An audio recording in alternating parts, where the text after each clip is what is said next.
کے باوجود بھی میرا کاروبار تو چل رہا ہے، میں سودی کاروبار کر رہا ہوں، لوگ تو میری عزت کر رہے ہیں، مسجد کی کمیٹی کا میں صدر بھی ہوں، میں معززین شہر میں شامل بھی ہوں، لوگ مجھے جلسوں میں مہمان خصوصی بھی بلاتے ہیں، میں ایم پی اے بھی منتخب ہو گیا ہوں، مجھے وزارت کا قلمدان بھی سونپ دیا گیا ہے۔ وہ میاں اللہ کی نظر میں ان چیزوں کی اہمیت ہی نہیں ہے، یہ چیزیں ہوتی کیا ہیں؟ وہ یہ نہیں چھینتا، وہ ہدایت چھینتا، وہ روٹی نہیں چھینتا، وہ تو نمرود کو بھی روٹی دیتا تھا۔ اس نے کبھی سورج کو منع نہیں کیا کہ اس کے گھر میں روشنی نہ کر، یہ حامان کا گھر ہے، یہ قارون کا گھر ہے، یہ میرے دشمنوں کا گھر ہے، اس کے گھر میں روشنی نہیں ہونی چاہیے۔ چاند کو کہتا ہے اپنی کرنیں بکھیر، سورج کو کہتا ہے اپنی روشنی بکھیر۔ جس طرح باجزید کے گھر میں روشنی ہوتی ہے، اس مکار کے گھر میں بھی ایسی روشنی ہوتی ہے، فرق نہیں پڑتا۔ تو وہ کرم نوازیاں تو نہیں رکتی، لیکن اللہ جب کسی سے ناراض ہوتا ہے تو اس سے ہدایت کی توفیق سلب کر لیتا ہے، تو اعلان جنگ ہوتا ہے۔ تو پھر وہ ٹکرے بھی مار رہا ہو تو اس کی رسم کی نماز ہوتی ہے، اس کا ماتھا جھک رہا ہوتا ہے، دل نہیں جھک رہا ہوتا، کیونکہ ہدایت سلب کر لی گئی۔ جب اندر سے روح ہی نکال لی جائے تو باقی بچتا کیا ہے؟ یہ بات ذہن میں رکھیے گا کہ اللہ تعالیٰ جل شانہ نے ہمیں جن کاموں سے روکا ہے، جن کاموں سے منع کیا ہے، ان کاموں کے کرنے میں ہمیں کبھی بھی بھلائی اور خیر نہیں مل سکتی۔ یہ ہم جب اچھی طرح سے ذہن نشین کر لیں، اگر اللہ پر ہمارا یقین اور یقیناً اس پر ہمارا ایمان ہے، تو پھر وہ امر جو اللہ کی طرف سے جن سے روک دیا گیا، تو ہم کبھی بھی ان کے قریب تک نہ جائیں، اور جن کاموں کے کرنے کا اسے حکم دیا گیا اس کی حکمتیں نہ بھی ہمیں معلوم ہو۔ آج جدید سائنس تحقیقات کرتی ہے تو ہمارے سامنے آتا ہے کہ وضو کے کیا فوائد ہیں۔ آج ہمیں لوگ بتاتے ہیں کہ جناب آپ امامہ باندھیں گے تو سن سٹروک سے بچ جائیں گے۔ آج دنیا تحقیق اور جستجو کر کے نماز اور دوران خون اور جو ہے وہ نماز کی برکتیں اور کتنی بیماریوں سے نماز کے ذریعے سے بچنے کی کہانیاں سناتے ہیں۔ اچھی بات ہے، نماز سے صحت پہ اثر پڑتا ہے، یہ اچھی بات ہے کہ وضو سے بہت ساری بیماریوں سے نجات ملتی ہے، یہ اچھی بات ہے کہ سر پہ امامہ باندھ لے تو سن سٹروک سے بچ جاتے ہیں، یہ اچھی بات ہے کہ آپ روزہ رکھتے ہیں تو کینسر جیسے امراض سے آپ کا بچاؤ ہوتا ہے، یہ اچھی بات ہے کہ فلاں عمل کرتے ہیں تو فلاں ہوتا ہے۔ لیکن صاحب، ہم سن سٹروک سے بچنے کے لیے امامہ نہیں باندھتے، ہم محمد عربی کی ادا کے لیے باندھتے ہیں۔ دوران خون کے لیے نماز نہیں پڑھتے، ہم رب کے حضور سجدہ ریزی کے لیے اس کے حضور اپنی نیاز مندیوں کا سر جھکاتے ہیں۔ تو حکمتیں بھی ہیں، وہ برکتیں ذیل میں آتی ہیں۔ تو یہ بات ذہن میں رکھیے گا۔ غزنوی کا وزیر اس سے حسد کرتے ہوتے تھے کہ اس میں کیا خصوصیت ہے کہ بادشاہ اسی کو اہمیت دیتا ہے۔ ایک دن بادشاہ نے کوئی تربوز کاٹا، کوئی خربوزہ کاٹا یا کوئی اور ایسی چیز تھی، تو جس کو بھی دیا تو وہ کڑوا تھا، تو اس نے چوہی چکھا تو پھینک دیا، اور پھر بلایا یاس کو اور اس کو کاٹ کے اس کی پھانک دی، تو ایسے لطف سے کھانے لگا کہ جیسے اس سے لذیذ کبھی پھل زندگی میں دیکھا نہ ہو۔ تو سارے اندر ہنس رہے تھے، ایک دوسرے کو آنکھوں سے اشارہ کر رہے تھے، یہ دیکھو بے وقوف۔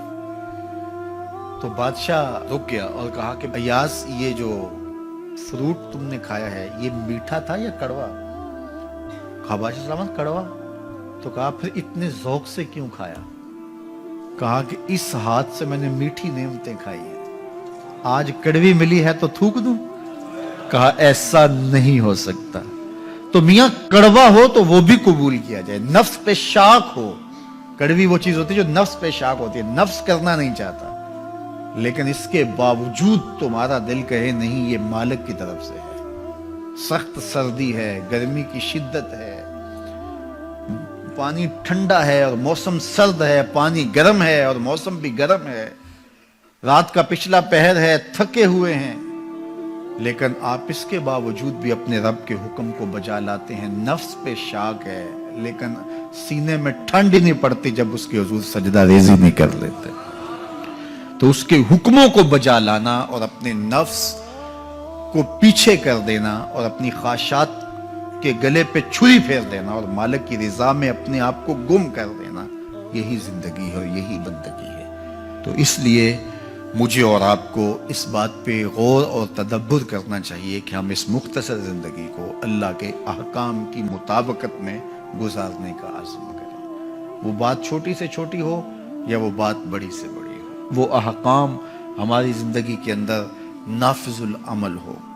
میں پھر وہ بات کہوں گا جو بار بار کہتا ہوں کہ میرے بزرگ ہم سے کہا کرتے تھے، یہ نہ ہو کہ لوگ تمہیں پوچھیں تم کون ہوتے ہو اور تمہیں بتانا پڑے کہ ہم مسلمان ہوتے ہیں۔ فرمایا کرتے تھے صاحب نہ کسی کو پوچھنا پڑے نہ تمہیں بتانا پڑے، تمہاری وضاحت، تمہارا طرز زندگی، تمہارا انداز معاشرت ایسا خوبصورت ہو، تم دور سے آ رہے ہو لوگ پہچان کے کہیں وہ دیکھو محمد عربی کا غلام آ رہا، تم شکل سے پہچانے جاؤ، تم کردار سے پہچانے جاؤ، تم وعدے سے پہچانے جاؤ۔ کتاب کا نام ہے بشر القیب فی لقاء الحبیب۔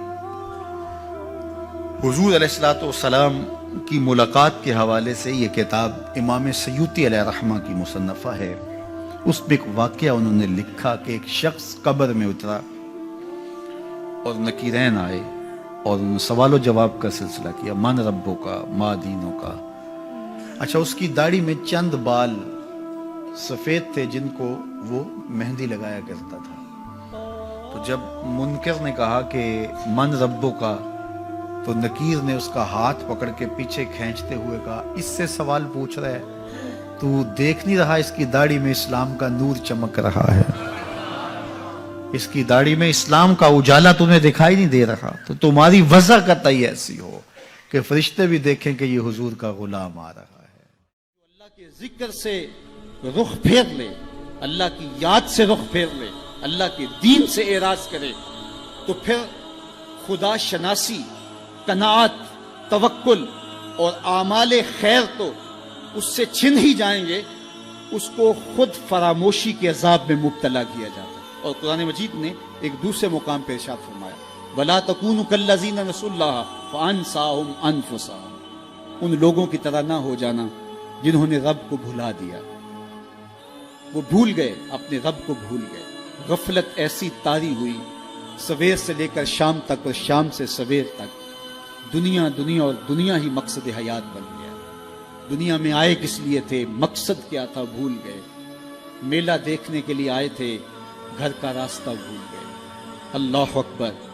تو فرمایا تم ان لوگوں کی طرح نہ ہو جانا۔ پھر اللہ نے انہیں سزا کیا دی، رزق کے دروازے بند کر دیے؟ نہیں۔ ان کی سانسیں چھین لی؟ نہیں۔ سورج کو حکم دے دیا اس کے آنگن میں روشنی نہ بھیجنا؟ نہیں۔ چاند کو چاندنی بکھیرنے سے روک دیا؟ نہیں۔ آب و ہوا روک دی گئی؟ نہیں۔ انہیں کیا سزا ملی جنہوں نے رب کو بھلا دیا؟ فرمایا فَأَنسَاهُمْ أَنفُسَهُمْ، اللہ نے انہیں ان کی ذاتوں سے انہیں بے خبر کر دیا۔ جو خدا فراموش ہوئے وہ خود فراموش ہو گئے، انہیں اپنے آپ سے ہی آگاہی نہ رہی۔ اور مجھے بتاؤ، جسے یہ بھی نہ پتا ہو کہ میں کون ہوں، اپنی شناخت جو بھول جائے، اس کے پلے ہوتا کیا ہے؟